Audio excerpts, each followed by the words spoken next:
বর্তমান সময়ে প্রত্যেক ব্যক্তির এখন ব্যাংকে অ্যাকাউন্ট রয়েছে।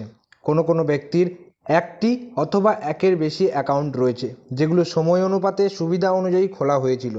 কিন্তু এখন আপনারা একটা বা দুটো ব্যাংক অ্যাকাউন্টই রাখতে চাচ্ছেন, বাকিগুলোকে বোঝা মনে করে ফেলে দিতে চাইছেন।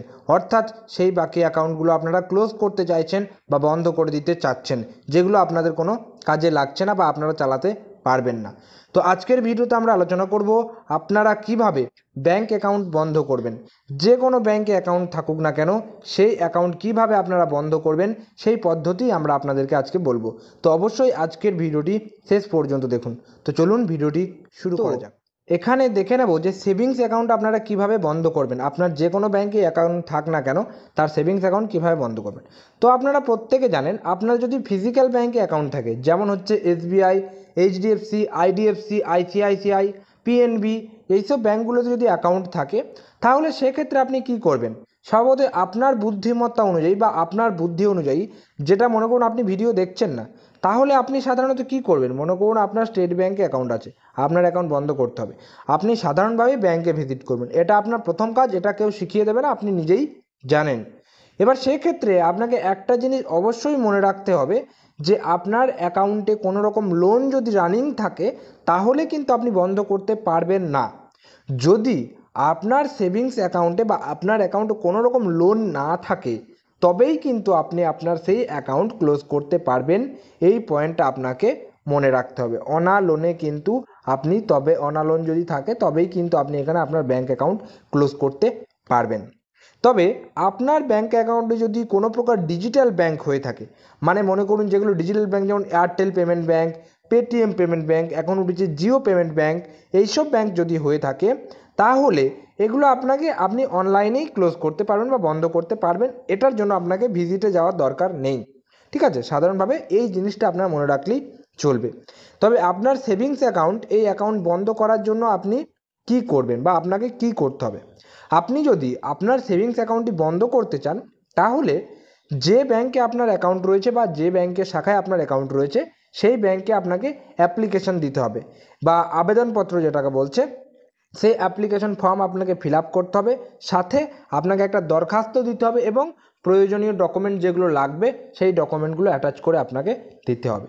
তিনটে জিনিস তাহলে দিতে হচ্ছে। এক হচ্ছে, ব্যাংক যদি আপনাকে অ্যাপ্লিকেশন ফর্ম দেয়, সেই অ্যাপ্লিকেশন ফর্ম আপনাকে ফিল আপ করতে হবে। 2 নাম্বার হচ্ছে, আপনাকে একটা দরখাস্ত দিতে হবে, যেটা হচ্ছে সেলফ ডিক্লারেশন, মানে যেটা আপনি নিজেই করতে চাইছেন কোনো রকম আপনার কারণের জন্য, যে কোন কারণ, যেটা যে রিজনের জন্য আপনি বন্ধ করতে চাচ্ছেন ব্যাংক, সেরকম একটা দরখাস্ত ব্যাংক ম্যানেজারকে দেবেন। সাথে প্রয়োজনীয় ডকুমেন্ট, কী কী ডকুমেন্ট লাগবে সেগুলো আমরা আগে বলছি, সেগুলো দিয়ে ব্যাংকে দিলেই আপনার অ্যাকাউন্ট কিন্তু ক্লোজ হয়ে যাবে। কিন্তু তার জন্য আরও কিছু শর্তাবলী প্রযোজ্য। আপনার অ্যাকাউন্ট বন্ধ এমনি এমনি করা হবে না। আপনার সেভিংস অ্যাকাউন্ট বন্ধ করতে হলে আপনাকে অবশ্যই একটা মিনিমাম চার্জ দিতে হবে। কত সেই চার্জ দেখে নিই এখন। দেখুন, ব্যাংক অ্যাকাউন্ট খোলার সময় যেমন আপনি একটা নির্দিষ্ট পরিমাণ টাকা দিয়েছিলেন, অর্থাৎ নির্দিষ্ট পরিমাণ টাকা দিয়ে ব্যাংক অ্যাকাউন্ট খুলেছিলেন, ঠিক সেই রকমই আপনার ব্যাংক অ্যাকাউন্ট বন্ধ করতে হলেও আপনাকে নির্দিষ্ট পরিমাণ টাকা দিয়ে কিন্তু ব্যাংক অ্যাকাউন্ট বন্ধ করতে হবে। এটা শুনতে অবাক লাগলেও এই কথাটা কিন্তু সত্যি। এক্ষেত্রে বিভিন্ন ব্যাংক কিন্তু বিভিন্ন প্রকার চার্জ নিয়ে থাকে। যেমন এসবিআই বা এইচডিএফসি ব্যাংকের ক্ষেত্রে আপনার অ্যাকাউন্ট খোলার 1 থেকে 14 দিনের মধ্যে, 1 সপ্তাহ থেকে 2 সপ্তাহের মধ্যে যদি আপনি বন্ধ করতে চান, সেক্ষেত্রে কোনো প্রকার চার্জ লাগবে না।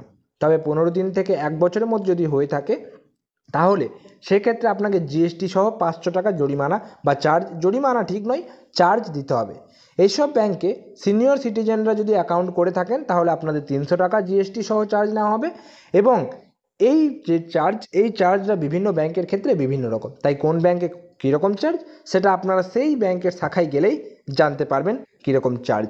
আপনার যদি জিরো ব্যালেন্সে অ্যাকাউন্ট থেকে থাকে, সেক্ষেত্রে আপনার কোনো রকম চার্জ নাও নেওয়া হতে পারে, এটা কিন্তু আপনাকে জেনে নিতে হবে। এবার রয়েছে সেভিংস অ্যাকাউন্ট বন্ধ করার জন্য কী কী ডকুমেন্ট আপনার লাগবে। তো সেভিংস অ্যাকাউন্ট বন্ধ করার জন্য আপনার যে যে ডকুমেন্টগুলো লাগবে, সেটা হচ্ছে, প্রথমে আপনাকে দরখাস্ত দিতে হবে, 2 হচ্ছে আধার কার্ড, প্যান কার্ড দিতে হবে, 3 হচ্ছে আপনার ব্যাংকের পাসবুক দিতে হবে। এই 3টে জিনিস হলেই আপনাকে কিন্তু যেটা বলছে অ্যাকাউন্ট ক্লোজ করার জন্য আপনি এলিজিবল। এবার দেখুন, একটা জিনিস মনে রাখবেন যে আপনার অ্যাকাউন্ট যখন ক্লোজ করবেন, সেই ক্লোজ করার সময় আপনার অ্যাকাউন্টে যদি 20,000 টাকার কম থাকে, তাহলে সেই টাকা আপনি আপনার ব্যাংকে ফেরত পেয়ে যাবেন। ঠিক আছে, কিন্তু যদি আপনার 20,000 টাকার বেশি থাকে তাহলে সেই টাকা কিন্তু আপনাকে হাতে দেওয়া হবে না। তাহলে আপনি হয়তো ভাবছেন হাতে দেওয়া হবে না, তাহলে কি আমি টাকা পাবো না? তা নয়, ব্যাংক কোনোদিনই আপনার টাকা মেরে নেবে না। আপনার সেই টাকা অন্য কোনো ব্যাংকে ট্রান্সফার করে দেওয়া হবে। এবার অন্য ব্যাংকে আপনি ট্রান্সফার করে নিতে পারবেন। এবার সেক্ষেত্রে আপনি হয়তো ভাবছেন বা বলছেন যে আমার তো কোনো অ্যাকাউন্ট, আর যদি অ্যাকাউন্ট না থাকে তাহলে আমি কি করব, তাহলে টাকা কি পাবো না? এটার কি উত্তর হবে আপনারা কমেন্টে জানাবেন। আমি দেখতে চাই যে আপনারা কতটুকু বুঝতে পারছেন, সেটা অবশ্যই কমেন্ট করে জানাবেন।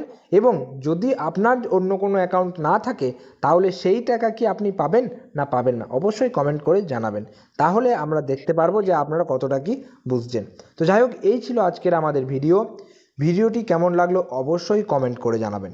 যদি ভিডিওটি ভালো লেগে থাকে এবং মনে হয় যে আপনার কোনো কাজে লেগেছে বা কাজে লাগতে পারে, একটা তথ্য পাওয়া গেল আপনার, তাহলে অবশ্যই ভিডিওটা একটা লাইক করবেন। চ্যানেলে যদি নতুন থাকেন চ্যানেলটিকে সাবস্ক্রাইব করে রাখবেন, কারণ আমরা বিভিন্ন রকম অনলাইন আপডেট সংক্রান্ত ভিডিও এই চ্যানেলেই আপলোড করতে থাকি এবং যেটা আমাদের আপনাদের কাজে লাগবে প্রতিনিয়ত সেই রকম ভিডিও আপলোড করার চেষ্টা করে থাকি। তাই অবশ্যই চ্যানেলটিকে সাবস্ক্রাইব করে যে বেল নোটিফিকেশন আছে সেটাকে অলে সেট করে রাখবেন, কারণ আমরা এর পরবর্তীতে যখনই কোনো ভিডিও আপলোড করব তাহলে তার নোটিফিকেশন কিন্তু সবার আগে আপনার কাছে পৌঁছে যাবে। যখনই আপনি নেটটি অন করবেন তখনই আপনি জানতে পেরে যাবেন যে হ্যাঁ, ভিডিও আপলোড করা হয়েছে ডিজিটাল বাংলার তরফ থেকে। এবং এই ভিডিওটি একটু বেশি করে শেয়ার করে দেবেন সেই সমস্ত ব্যক্তিদের কাছে যারা সাধারণত বা সচরাচর অ্যাকাউন্ট বন্ধ করতে চাচ্ছে এবং কি কি প্রসেস একটু হাতে খড়িতে মানে হাতে কলমে একটু জেনে নিতে চাচ্ছে, বা বলা যায় না যে একটা ধারণা পেতে যাচ্ছে যে কী করতে হবে, এই ব্যাংকে গিয়ে কতবার ঘুরতে হবে, ব্যাংকে চক্কর কাটতে হবে, এই সেই এই একটা হ্যারাসমেন্ট, হ্যাঁ, এইসব জিনিসগুলো যেন জানতে পেরে যায়। তো যাই হোক, এই ছিল আজকে আমাদের ভিডিও। তো দেখা হচ্ছে পরের কোনো ভিডিওতে, ততক্ষণ পর্যন্ত সবাই সুস্থ থাকবেন, ভালো থাকবেন। এবং ভিডিও শেষ করার আগে আরও একটা, যখন ব্যাংক নিয়েই যখন ভিডিওটি আমি বানালাম, আপনাদেরকে ভিডিও শেষে একটা জিনিস না বললেই নয়, যেটা আমি প্রতিনিয়ত আপনাদেরকে বলি, এখন খুবই ফ্রড হচ্ছে, খুবই জালিয়াতি হচ্ছে, মানুষের টাকা উধাও হয়ে যাচ্ছে চারিদিক থেকে। মানুষ বিভিন্নভাবে কিন্তু আপনার ক্ষতি করে দিচ্ছে এবং ক্ষতি করে দেওয়ার চেষ্টা করতে থাকবে, এটা কোনো দিনই আটকাবে না। এইরকম খারাপ কাজ ভগবানের আমল থেকে চলে আসছে, তো এখন তো কলিযুগ, সেক্ষেত্রে এই সমস্যা হতেই থাকবে। তো আপনারা একটু সাবধানে থাকবেন, সুরক্ষিত থাকবেন এবং আপনার প্রয়োজনীয় বা পার্সোনাল জিনিস, কোনো রকম ফোন কল যেগুলো আননোন ব্যক্তিকে কিছু শেয়ার করবেন না, কোনো লিঙ্কে ক্লিক করবেন না, কোনো ওটিপি কাউকে শেয়ার করবেন না, যেগুলোতে আপনার কোনো রকম খটকা লাগে সেগুলো সেই রকম কাজ কখনোই কিন্তু করবেন না। কারণ একটা ওটিপিতে নিমেষের মধ্যে কিন্তু আপনার পুরো ব্যাঙ্ক অ্যাকাউন্ট ফাঁকা হয়ে যেতে পারে। আপনার একটা ভুল ক্লিকের জন্য, লিঙ্কে ক্লিকের জন্য আপনার ব্যাঙ্ক অ্যাকাউন্ট নিজে থেকেই কিন্তু খালি হয়ে যেতে পারে।